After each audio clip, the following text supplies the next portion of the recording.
लीजिए हाजिर हूँ हर सुबह और हर शाम की तरह लेकर के देश दुनिया की तमाम खबरें। नमस्कार दोस्तों, आप सभी का स्वागत है हमारे चैनल पर। तो हमारे चैनल को सब्सक्राइब कर लीजिए ताकि आप कोई भी खबर कभी भी मिस ना करें। आज के इस वीडियो में जानेंगे कोरोना वायरस का देश में कहर, कितने लोग हुए पीड़ित और कितनों की अब तक मौत। लखनऊ, कानपुरी में बारिश, इन 10 राज्यों में भी भारी बारिश का अलर्ट।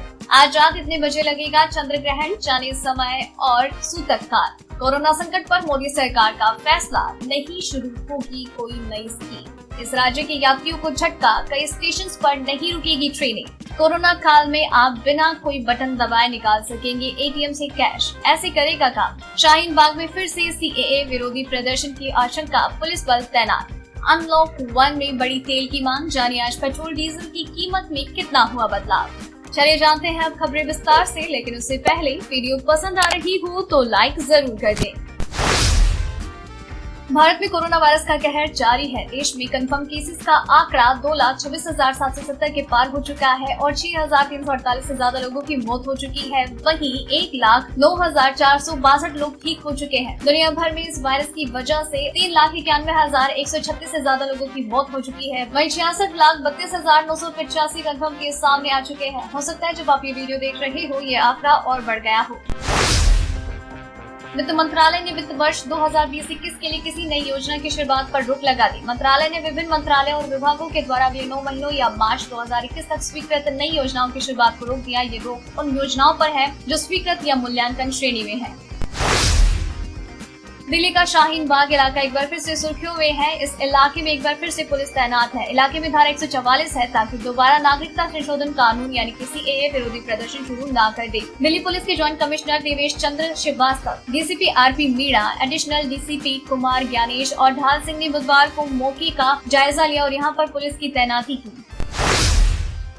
1 जून 2020 से अनलॉक 1 की शुरुआत होने से देश में तेल की मांग में सुधार आया है। इसलिए आने वाले दिनों में कंपनियां इसकी कीमतों में इजाफा कर सकती है। हालांकि आज इसके दाम स्थिर हैं। आज दिल्ली, कोलकाता, मुंबई और चेन्नई में 1 लीटर पेट्रोल की कीमत क्रमशः 71.26, 73.30, 78.32 और 75.54 रुपए प्रति लीटर है। डीजल की बात की जाए तो इन महानगरों में इनका दाम क्रमशः 69.39, 65.62, 68.21 और 68.22 रुपए है।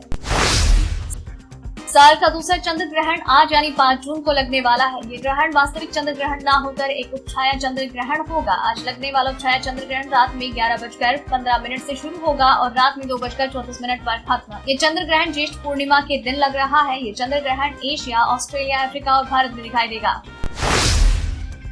कर्नाटक के हम्पी और झारखंड के जमशेदपुर में शुक्रवार सुबह 6:55 पर भूकंप के झटके महसूस आए। इस दौरान इसकी तीव्रता रिक्टर स्केल पर 4.7 रही। वहीं हम्पी में भूकंप की तीव्रता 4 रही। देश के 2 अलग अलग हिस्सों में मौजूद इन शहरों के बीच की दूरी 1800 किलोमीटर है, लेकिन दोनों ही जगह पर एक ही वक्त झटके महसूस हुए। केंद्रीय स्वास्थ्य मंत्रालय ने अनलॉक 1 के तहत गुरुवार को दफ्तरों के लिए गाइडलाइंस जारी कर दी। मंत्रालय ने कहा कि कोविड-19 से प्रभावित क्षेत्रों में रहने वाले लोगों के क्षेत्र को संक्रमण मुक्त होने तक घर में काम करने की इजाजत दी जाएगी। इस अवधि को लीव में नहीं गिना जाएगा, तो वही क्षेत्र को सैनिटाइज किए जाने के बाद कामकाज फिर से शुरू किया जा सकता है। चीन ने फिर दी चेतावनी। भारत का अंतर्राष्ट्रीय स्तर पर कद बढ़ता देखकर चीन को बदहजमी हो रही है। चीन ने भारत को चेतावनी दी कि वो अमेरिका के समर्थन में G7 में शामिल होकर आग से खेलने का काम कर रहा है, जिससे उसे काफी नुकसान हो सकता है।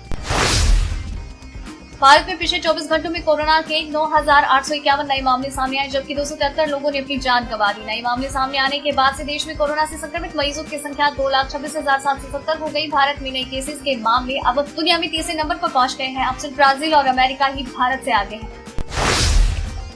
इंडियन रेलवे के एक फैसले ने कोरोना काल में कंफर्म टिकट के साथ यात्रा करने की तैयारी कर चुके लोगों के लिए टेंशन बढ़ा दी है। रेलवे ने कई स्टेशन पर ट्रेन की स्टॉपेज यानी कि ठहराव को खत्म कर दिया। चंद्रपुरा, बोकारो, पारसनाथ और गोमो जैसे स्टेशन पर 4 जून से ट्रेन के रुकने पर पाबंदी है। केरल के पलक्कड़ जिले में गर्भवती हथनी की निर्ममता पूर्वक की गई हत्या के मामले में एक आरोपी को गिरफ्तार किया गया। राज्य के वन मंत्री के राजू ने इस बात की जानकारी दी। गुरुवार को मुख्यमंत्री पिनराई विजयन ने कहा कि जांच टीमों की नजर 3 संदिग्धों पर है।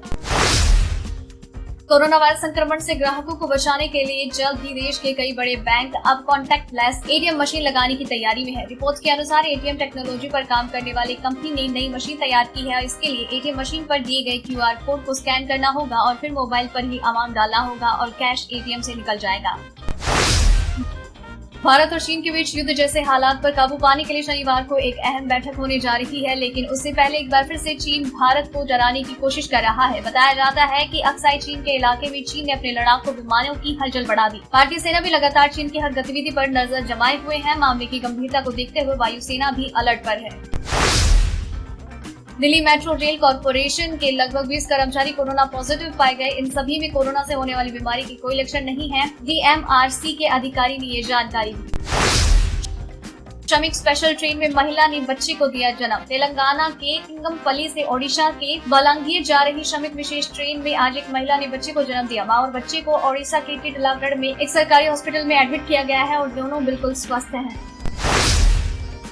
राजधानी भोपाल के बाजारों के लिए फिर नई व्यवस्था लागू कर दी गई। अब दुकान नंबरों के आधार पर खुलेंगी। एक दिन में 1/3 दुकान खुल पाएंगी। रविवार को बाजार बंद होंगे। दुकानों को नंबर अलॉट किया जाएगा। अनलॉक के दौरान बाजारों में भीड़ भरने के बाद प्रशासन सतर्क हो गया है। कांग्रेस को फिर लगा झटका। 8 विधायकों के कांग्रेस का हाथ छोड़ने के बाद अब ब्रजेश मेजा ने भी आज अपना इस्तीफा स्पीकर को सौंप दिया। गुजरात में राज्यसभा चुनाव के ऐलान के बाद कांग्रेस के विधायकों ने इस्तीफे का दौर जारी कर दिया है। मिर्जापुर में मड़ीहान इलाके में बुधवार को देर रात एक घर में मगरमच्छ घुसने से हड़कंप मच गया। ग्रामीणों ने इसकी सूचना डायल 112 को दी है। मौके पर पहुंचे PRV कर्मियों ने घर के दरवाजे बंद करके सिरसी वन विभाग को सूचित किया। दूसरे दिन सुबह पहुंची वन विभाग की टीम ने काफी मशक्कत के बाद ग्रामीणों के सहयोग से मगरमच्छ को पकड़ा। आप में शामिल हो सकते हैं नवजोत सिंह सिद्धू। फिलहाल वो कांग्रेस में हैं। गुरुवार को दिल्ली के मुख्यमंत्री और आम आदमी पार्टी के चीफ अरविंद केजरीवाल ने कहा कि अगर सिद्धू उनकी पार्टी में शामिल होना चाहते हैं तो उनका स्वागत करेंगे। उत्तर प्रदेश के प्रतापगढ़ जिले में शुक्रवार को बड़ा हादसा हुआ। हादसे में 9 लोगों की मौत की खबर है। सभी मृतक एक ही परिवार के थे, जिनमें 3 महिलाएं और एक बच्चा और एक किशोरी शामिल है। मौके पर पहुंची पुलिस ने शवों को कब्जे में लेकर जाँच शुरू कर दी है। तो दोस्तों, ये रही आज की खास खबरें। तो इसी तरीके से आपके लिए हर सुबह 6 बजे और शाम 7 बजे ये खबरें हम यूं ही लेकर आते रहेंगे। तो इन सारी खबरों के साथ आपको किस खबर के बारे में क्या है कहना, क्या है आपकी राय, प्लीज शेयर कीजिए। साथ ही अगर आपने इस वीडियो को पूरा देखा है तो प्लीज अपना नाम नीचे कमेंट सेक्शन में जरूर लिख दीजिए, ताकि हमें पता चले कि आपने इस वीडियो को पूरा देखा है। आपको खबरें अच्छी लग रही हैं, आप इन्हें पसंद कर रहे हैं, प्लीज कमेंट बॉक्स में लिख कर बताएं। अगर अच्छी लग रही है तो वो भी बताएं। अगर कोई सजेशन है तो वो भी जरूर बताएं। फिर मिलते हैं कल, तब तक के लिए धन्यवाद।